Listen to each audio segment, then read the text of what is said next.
Programming में efficiently और code को रीयूज़ करना काफ़ी ज़रूरी होता है और पाइथन फंक्शन ये काम बहुत आसानी तरीके से करता है। अगर आपको पाइथन फंक्शन में कोई भी दिक्कत हो रही है तो ये वीडियो आपके लिए है। मैं ये वीडियो में आपको स्टेप बाय स्टेप फंक्शन कैसे वर्क करता है और इसका सिंटेक्स क्या है वो एक्सप्लेन करने जा रहा हूँ। तो आज का टॉपिक हम लोग का होने जा रहा है पाइथन फंक्शन। तो चलिए वीडियो स्टार्ट करते हैं। Hello guys, welcome to syntax error. यहाँ आपका कोडिंग कंसेप्ट कम से कम समय पे क्लियर होगा, चाहे आप बिगिनर हो या आप अपने स्किल्स को डेवलप करना चाहते हो। हर वीडियो में मिलेगा आपको शॉर्ट एंड क्लियर एक्सप्लेनेशन। तो चैनल से जुड़ने के लिए सब्सक्राइब करें, वीडियो पसंद आए तो लाइक करें और कोई भी डाउट हो तो कमेंट करें और कोडिंग को मास्टर करें।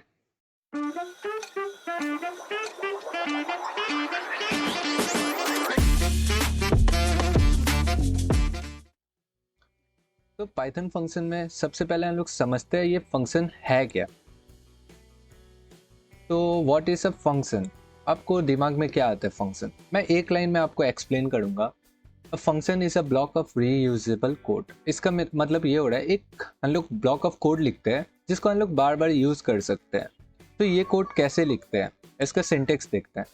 सिंटेक्स यहाँ देख सकते होंगे। डेफ मैंने लिखा है। डेफ यहाँ कीवर्ड बता रहा है फंक्शन का। ओके, डेफ यहाँ कीवर्ड है और ग्रिड जो है वो हम लोग का फंक्शन नेम है। और इसके अंदर ब्लॉक ऑफ कोड जो मैंने बोला है, तो ये ब्लॉक ऑफ कोड है, इसको बार बार यूज करते हैं। तो ये आपका सिंटेक्स सिंपल सा हो गया फंक्शन का। ये कीवर्ड हो गया और ये आपका फंक्शन का नेम हो गया और यहाँ ब्लॉक ऑफ कोड। इसमें कुछ भी कोड लिख सकते हैं, वो हम लोग वीएस कोड में अब भी देखेंगे।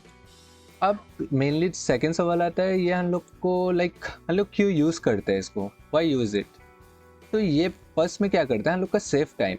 मानिए आपको एडिशन का एक फंक्शन बना दिया आप, तो उसमें मल्टीपल नंबर आप चेंज करके एडिशन कर सकते हैं। और ये मेक कोड ऑर्गेनाइज, तो आपको बार बार एक कोड को बार बार लिखना नहीं पड़ेगा, आप रीयूज कर सकते हैं, तो वो ऑर्गेनाइज रहेगा। और इजी डिबगिंग, मतलब सिंपल ये है कि आपका जितना टाइम कंज्यूमिंग लेता है कंपाइलर कोड को, लाइक लूप आप रन करते हैं, मेनली वाइल लूप जब रन करते हैं हम लोग का प्रोग्राम स्लो हो जाता है। बट फंक्शन क्या है, वो सब लूप से कंपेयर करें तो बहुत फास्ट वर्क करता है। तो हम लोग फंक्शन यूज करते हैं रादर देन वाइल लूप। अब दूसरा सवाल आता है, फंक्शन कितना टाइप का होता है। फंक्शन मेनली दो टाइप का हम लोग बोल सकते हैं। फर्स्ट वाला फंक्शन मैं बता देता हूँ, विदाउट पैरामीटर होता है और विद पैरामीटर होता है, जिसको हम लोग वो बोलते हैं। अब यहाँ देखिए, फंक्शन विद पैरामीटर्स। तो फंक्शन विद पैरामीटर्स में क्या होता है, हम लोग पैरामीटर मेक फंक्शन डायनेमिक। इसमें सिंपल ये बोल रहा है, पैरामीटर जब हम लोग पास करवाते हैं वो फंक्शन का कोड जो है डायनेमिक, मतलब आपका मल्टीपल वे में यूज कर सकते हैं। पास इंफॉर्मेशन टू योर फंक्शन, तो इसका मतलब हम लोग कोई भी इंफॉर्मेशन पास करवा सकते हैं। आपको फॉर एग्जांपल एक तो मैं दिखाता हूँ। फर्स्ट में आपको मैंने दिखाया था, जो हम लोग ने फंक्शन बनाया था डेफ ग्रेड और प्रिंट हेलो हेलो वर्ल्ड या कुछ भी था फर्स्ट में जब। तो यहाँ देख सकते हैं मैंने नेम बोल के एक पैरामीटर पास करवाया है यहाँ। तो नेम बोल के जब पैरामीटर मैंने पास करवाया, तो यहाँ मैं कुछ भी ग्रिड में ब्रैकेट में कुछ भी स्ट्रिंग पास करवाऊंगा। तो ये प्रिंट जब होगा हम लोग का आउटपुट में क्या आएगा, हेलो कुछ भी जो आप पास करवाए। सिंटेक्स एरर है तो सिंटेक्स एरर पास होके आएगा। तो इसका मतलब ये है कि हम लोग फंक्शन को विद पैरामीटर्स यूज कर रहे हैं। पैरामीटर्स क्या हो गया, ये नाम जो हम लोग पास करवाएंगे उसको पैरामीटर्स बोलते हैं। और फंक्शन हम लोग का जो डिफॉल्ट फंक्शन है वो फंक्शन हो गया। अब यहाँ देखिए, सेकेंड में हम लोग का आता है रिटर्न वैल्यू। ओके, सेकेंड में आता है हम लोग का रिटर्न वैल्यू। जैसे रिटर्न स्टेटमेंट मैंने यहाँ लिखा है, सेकेंड में आता है हम लोग का रिटर्न स्टेटमेंट। तो रिटर्न स्टेटमेंट मतलब क्या समझेंगे, जिसमें हम लोग जब फंक्शन बनाया उसमें use return to get value block back. तो मैंने जैसे बोला एडिशन किया, आपको रिटर्न में कुछ मिलेगा ही नहीं, तो एडिशन करके आपका आउटपुट तो वैनिश हो गया ना। तो इसमें हम लोग रिटर्न स्टेटमेंट यूज करते हैं। तो यहाँ क्या बोल रहा है, कैलकुलेशन के लिए, जैसे मैंने अभी एडिशन का एग्जांपल दिया। तो यहाँ मेरा एक एग्जांपल है, यहाँ मैंने डिफ ऐड बोल के एक फंक्शन बनाया है, उसमें ए और बी पैरामीटर पास करवाया और उसमें रिटर्न कर रहा हूँ मैं ए प्लस बी। ओके, उसके बाद रिजल्ट में इक्वल टू ऐड 5,3, मतलब ए की जगह में 5 हो गया और बी की जगह में 3 हो गया। तो इसको जब मैं प्रिंट करवाऊंगा हम लोग का आउटपुट आएगा 8। तो ये आपका मेनली दो टाइप का हम लोग मेनली बोल सकते हैं, एक पैरामीटर के साथ और एक रिटर्न स्टेटमेंट के साथ फंक्शन हम लोग यूज़ करते हैं पाइथन में। तो चलिए आप VS कोड की तरफ बढ़ते हैं और कोड में देखते हैं इसको सिंपली वे में। आपको डेफिनेशन तो मैंने समझा दिया। तो हम लोग आ चुके हैं VS कोड में। तो यहाँ फर्स्ट सिंपल जो सिंटेक्स था हम लोग का वो देखते हैं। मैं डेफ्ट या फंक्शन नेम में हेलो दे देता हूँ। आप कुछ भी अपने हिसाब से नाम रख सकते हैं, लाइक आपका ब्लॉक ऑफ कोड जिस लिए बना है उसके ऊपर नाम रख सकते हैं। ओके, मैंने हेलो इसलिए दिया, मैं मुझे अच्छा लग रहा था सिंपल कोई। यहाँ प्रिंट, यहाँ मैं सिंपल हेलो एवरीवन लिख देता हूँ। हेलो एवरीवन लिख दिया मैंने। ओके,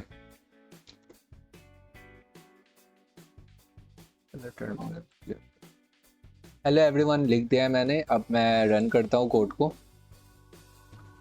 यहाँ देखिए कुछ भी नहीं आएगा। ये सिंपल सा वही था, क्योंकि आपने फंक्शन तो बना लिया है बट उसको कॉल कौन करेगा, वैसे वर्क नहीं करता है। कंपाइलर सीधा थ्रू चल गया क्योंकि उसने देखा हाँ फंक्शन बना है, बट वो उसको रन नहीं करेगा ना, क्योंकि यूजर ने उसको कॉल नहीं किया। तो कॉल कैसे करता है, हेलो सिंपल।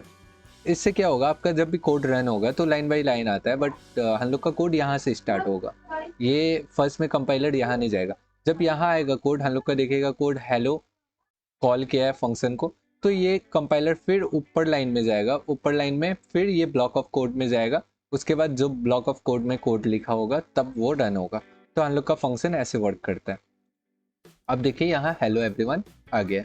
तो आपको सिंपल सिंटेक्स तो बता ही दिया मैंने, ये कीवर्ड है आपका पाइथन में फंक्शन का। तो ये हो चुका है।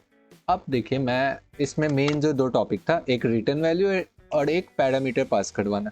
तो मैं पैरामीटर पास करवाने के लिए यहाँ सिंपल आपका लाइक नेम बोल के, सॉरी नेम बोल के वेरिएबल पास करवाऊंगा, ग्रीड बोल के वो करता हूँ। ओके, यहाँ नेम पास करवाता हूँ।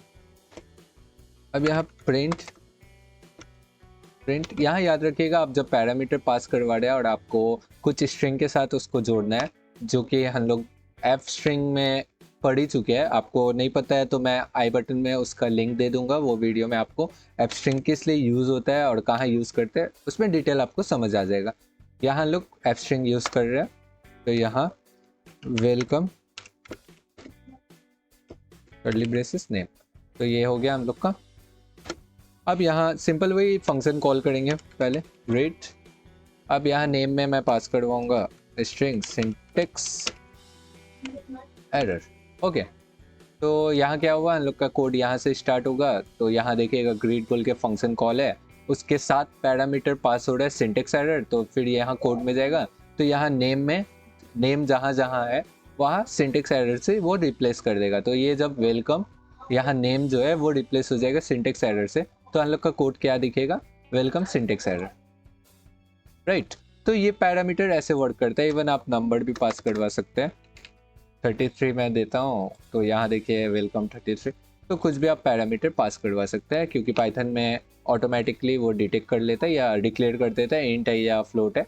तो ये प्रॉब्लम इसमें नहीं आता है। बट अगर ये सी होता है तो हम लोग को इंट लिखना पड़ता है। ये फिर अगर आप स्ट्रिंग पास करवा रहे तो स्ट्रिंग के लिए फ्लोट पास करवा रहे। तो पाइथन बहुत ही ईजी लैंग्वेज है इसलिए, क्योंकि ये आधा काम पाइथन खुद ही कर देता है, आपको बार बार करना नहीं पड़ता। हाँ, अगर आप देखिए पैरामीटर पास करवाए बट आप ये कोड सोच रहे हैं विदाउट पैरामीटर मैं रन करवाऊंगा, बट ऐसा नहीं होगा, वहाँ एरर जनरेट होगा। क्योंकि यहाँ पाइथन बोल रहे हैं कुछ मिस कर रहे हैं आप, क्योंकि आप पैरामीटर तो लिए है बट उसको कुछ वैल्यू पास नहीं करवाया पैरामीटर, तो इसलिए आपका कोड ये रन यहाँ नहीं होगा। अब मेन जो हम लोग का इम्पोर्टेंट है, जो ज़्यादातर हम लोग यूज़ करते हैं, वो रिटर्न स्टेटमेंट। तो यहाँ देखिए डिफ में सम, ओके, सम ए कॉमा बी कॉमा सी, वहाँ 2 था तो मैं यहाँ 3 ले लेता हूँ, 3 से आपको समझाता हूँ। अब मैं रिटर्न लिखूंगा, हाँ रिटर्न। ओके, रिटर्न मैंने लिख लिया है यहाँ। अब रिटर्न जब मैं लिखा, सिंपल सा मैं आपको ये बताता हूँ रिटर्न मतलब क्या होता है। यहाँ जो हम लोग ने फंक्शन डिक्लेयर किया है, तो ये रिटर्न कुछ वैल्यू रिटर्न करके देगा आपको। ओके, तो ये वैल्यू क्या हो सकता है, मैं a प्लस बी प्लस सी ये कर सकता हूँ या a मल्टीप्लाई c, तो ये भी कर सकता हूँ। ओके मैं तो ये जो हम लोग का कैलकुलेशन होगा तो वो रिटर्न करके ये वैल्यू देगा।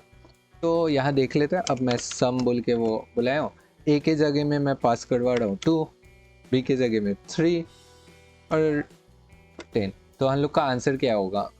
आपको ये कैलकुलेट करना नहीं आता है तो आप प्रीवियस वीडियोस मेरा प्लेलिस्ट में देख सकते हैं कैसे करते हैं। तो यहाँ होगा फर्स्ट मल्टीप्लिकेशन होगा 3 इंटू 10 30, 30 प्लस 2 32 आंसर आना चाहिए। बट यहाँ कुछ भी प्रिंट नहीं होगा। अब क्यों प्रिंट नहीं हुआ यहाँ? इसलिए प्रिंट नहीं हुआ, आपने तो रिटर्न वैल्यू ले लिया है बट उसको कहीं स्टोर तो नहीं किया है ना। तो उसको स्टोर करने के लिए आप सिंपल रिजल्ट इक्वल टू, यहाँ हम लोग रिजल्ट में स्टोर किया है, अब प्रिंट करवाऊंगा फिर भी आपका आउटपुट नहीं आएगा क्योंकि आप रिजल्ट में स्टोर तो कर लिया है बट अब उसको प्रिंट तो करिएगा ना। तो प्रिंट रिजल्ट, तो ये हो गया हम लोग का फाइनल। अब यहाँ देखिए 32 आंसर आ गया। तो मेनली फंक्शन बहुत यूजफुल होता है। अब जैसे मुझे दूसरा नंबर लाइक मेरा ये कैलकुलेट हो गया ना, तो मैं सेम ये वाला कॉपी करता हूँ लाइन, एंटर पेस्ट, ये 2 लिख देता हूँ मैं, क्या नंबर चेंज कर देता हूँ 100 लिख देता हूँ 34 1। चलिए मुझे ये भी कैलकुलेट करना है। ओके प्रिंट भी कॉपी करता हूँ, यहाँ 2 लिख देता हूँ। अब देखिएगा यहाँ क्या, देखिए इसका भी आउटपुट आ गया। ये देखिए मैंने एक ही फंक्शन यूज़ करके 2 कैलकुलेशन कर लिया। तो इसलिए हम लोग बोलते हैं फंक्शन बहुत यूज़फुल होता है, बहुत टाइम सेव करता है। हम लोग एक ही कोड रीयूज़ कर रहे हैं। तो पाइथन में फंक्शन बहुत यूज़फुल है। आगे चल के और भी हम लोग इसका डेप्थ में जाएंगे और फंक्शन सब यूज़ करके हम लोग बहुत लाइक प्रोजेक्ट भी करेंगे। तो ये वीडियो में आपको फंक्शन आई होप क्लियर हो गया होगा। अगर नहीं हुआ है तो आप फिर से वीडियो रिप्ले कर सकते हैं, इसमें कोई प्रॉब्लम नहीं है। और साइड टू साइड कोड करते रहिएगा। तो आज की वीडियो में इतना ही था, मिलते हैं नेक्स्ट वीडियो में। Thank you for watching.